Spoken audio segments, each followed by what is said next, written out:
Tu me racontais une anecdote, dans ce métier finalement, tous les gens connus ne sont pas toujours très agréables à rencontrer quand on débute. C'est un peu un métier de loup et moi j'ai été un peu déçue de rencontrer des gens qui, quand j'étais de l'autre côté de la barrière, me fascinaient.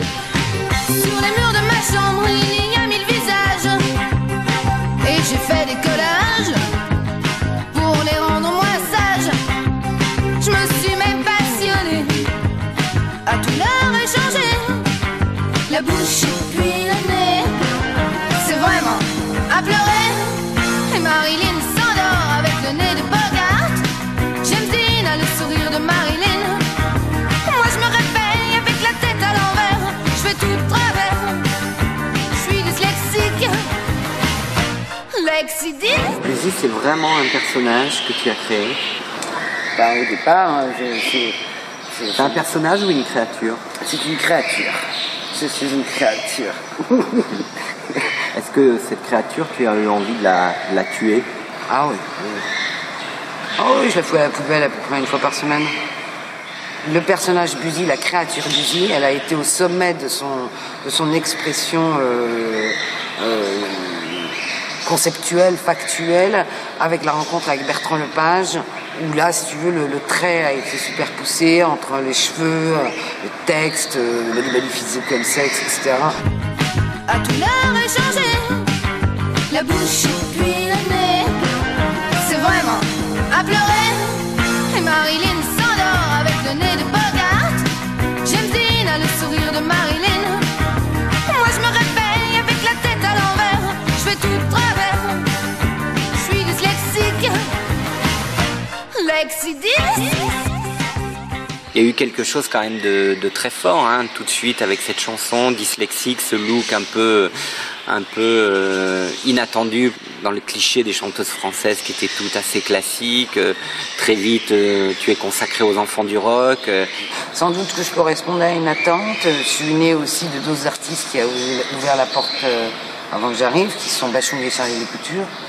Quand je regarde les images des enfants du rock dans ce casque de voiture, où je cours avec un casque de moto sur la tête, avec mes musiciens qui courent tous avec un casque de moto. En plus, il m'avait mis dans un casque de bagnole.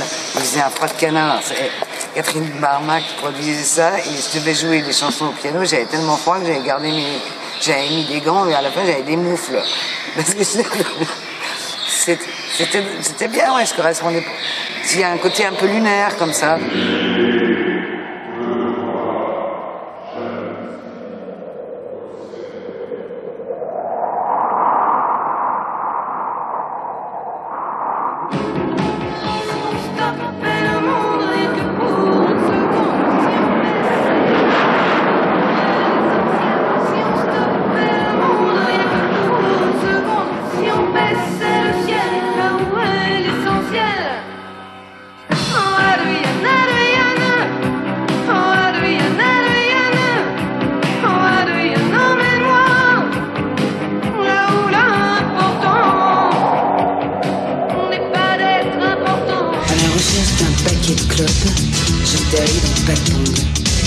Pas de bol pour un paquet de blondes.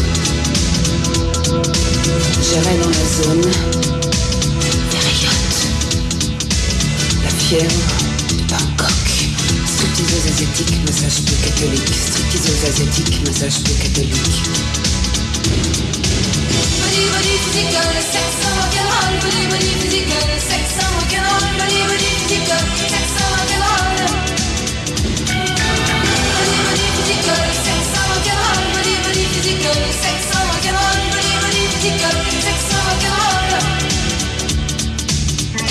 Body, body, $8-9, histoire de voir. Entre Madrid et Berlin, vivre dans les capitales de la nuit. Compte à rebours, vivre pour l'amour. Amour, bruit et vitesse.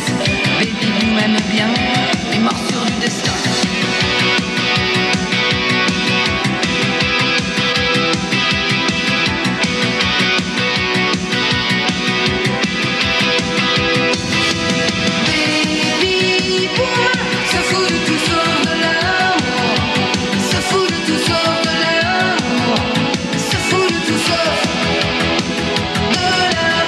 Il y a un autre aspect de ta vie que j'aimerais bien qu'on éclaire un peu plus, c'est ta relation à Gainsbourg.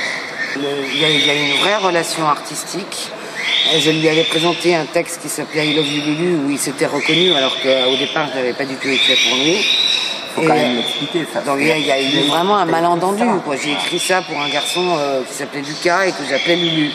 Et Gainsbourg s'appelait Lulu. Et Gainsbourg s'appelait Lulu, mais je ne le savais pas. Donc j'étais allé lui présenter ce texte-là. Moi, très naïf, toc toc, bonjour, c'est moi, Bizi, j'ai écrit un texte, il a vu Lulu, tu vois, là, il me regarde. Ah, c'est bizarre, quand j'étais petit, on m'appelait Lulu. Voilà. Après, on est devenus potes, évidemment. Il y avait vraiment des choses. Enfin, il y a beaucoup d'échos entre nous. Et j'ai pas réussi à attendre ou être suffisamment carriériste, encore une fois, pour le forcer à composer la musique et à attendre en lui disant tous les jours, alors est-ce que tu me le fais cette musique là sur mon texte. J'étais tellement emballée par le fait d'être en permanence avec Gainsbourg. Il m'appelait toutes les heures à 5h du matin, rejoins-moi au fort.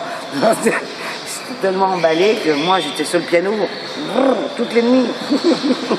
Et je l'ai composé le titre. Et je lui ai dit, regarde, non seulement je l'ai composé, mais en plus j'en ai fait une autre. Elle s'appelle Gainsbourg.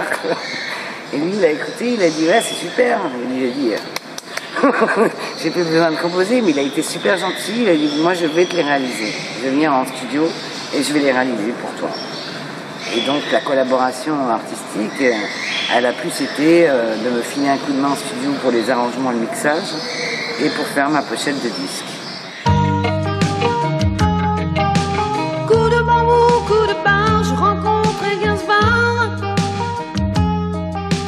Coup de bambou, coup de barre, une drôle d'histoire.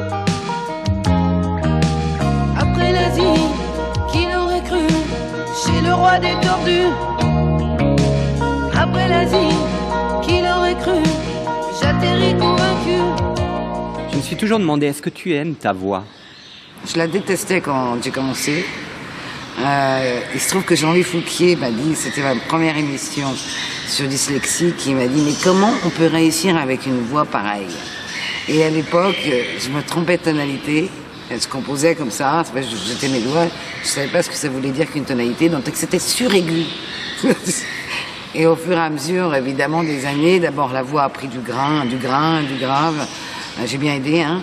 Et puis j'ai trouvé mes tonalités. Et là, ouais, j'aime ma voix. Ouais. J'aime ma voix parce qu'elle ressemble à la voix de gens que j'admire énormément, que j'admirais quand j'étais adolescente. À savoir Jeanne Moreau, Marianne Faithfull, etc.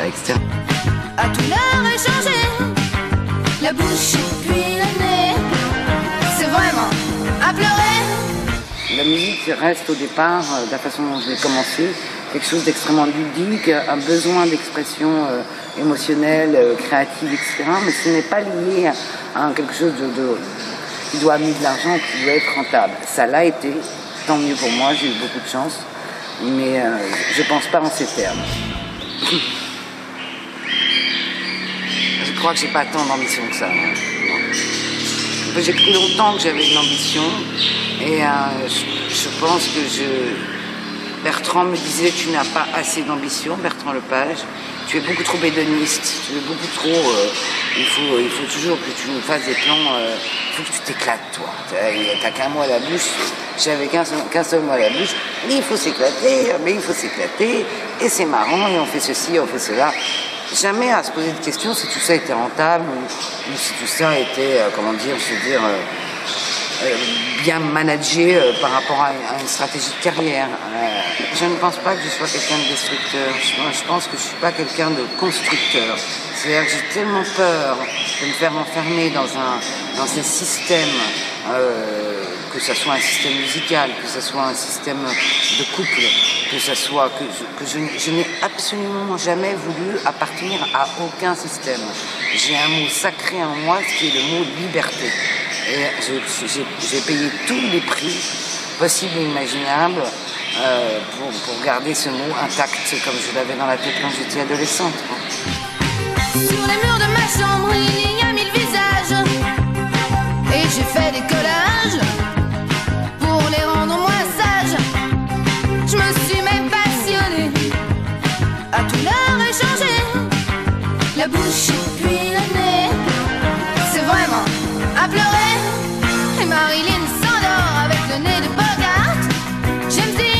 sourire de Marilyn. Moi je me réveille avec la tête à l'envers. Je fais tout de travers. Je suis dyslexique. Lexidis. Si tu étais une icône, Marianne Faithfull, si tu étais un rythme, je serais quand même plutôt pour les rythmes punk. si tu étais une ville, Pas encore. si tu étais une saison, J'aime beaucoup l'automne. si tu étais un instrument, Une flûte de pan. si tu étais un reproche à te faire, C'est d'avoir mis autant de temps à unifier les deux personnages, peut-être. si tu étais ton avenir, Mais je suis mon avenir. et enfin si tu étais le plus beau compliment que tu pourrais te formuler. Que j'ai pas trop mal vieilli. Et beaucoup l'exiliste. Et Marilyn s'endort avec le nez de Bogart. James Dean a le sourire de Marilyn. Moi je me réveille avec la tête à l'envers. Je fais tout de travers. Je suis dyslexique. L'exiliste. C'est le genre de mec qui me fait monter l'adrénaline. Tellement qu'il frime. Quand il fait son show, moi ça me fait froid dans le dos. Ce genre de mec genre rade, discothèque. Ça me fait monter l'adrénaline. Qu'est-ce qu'on a à voir avec des mots communs? Pouvoir, fidélité, devoir, jalousie possédée. Inquiet, contrôlé, enfermé. Qu'est-ce qu'on fera de plus avec des mots communs? Avenir, danger, sécurité, fidélité, toujours. Faut toujours se conformer, enfermer. I love you, I love you, I love you. I love you, love you, I love you, I love you.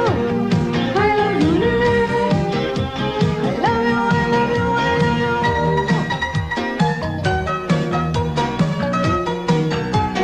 Coup de bambou, coup de barre, je rencontre Gainsbourg. Coup de bambou, coup de barre, une drôle d'histoire. Après l'Asie, qui l'aurait cru, chez le roi des tordus. Après l'Asie, qui l'aurait cru,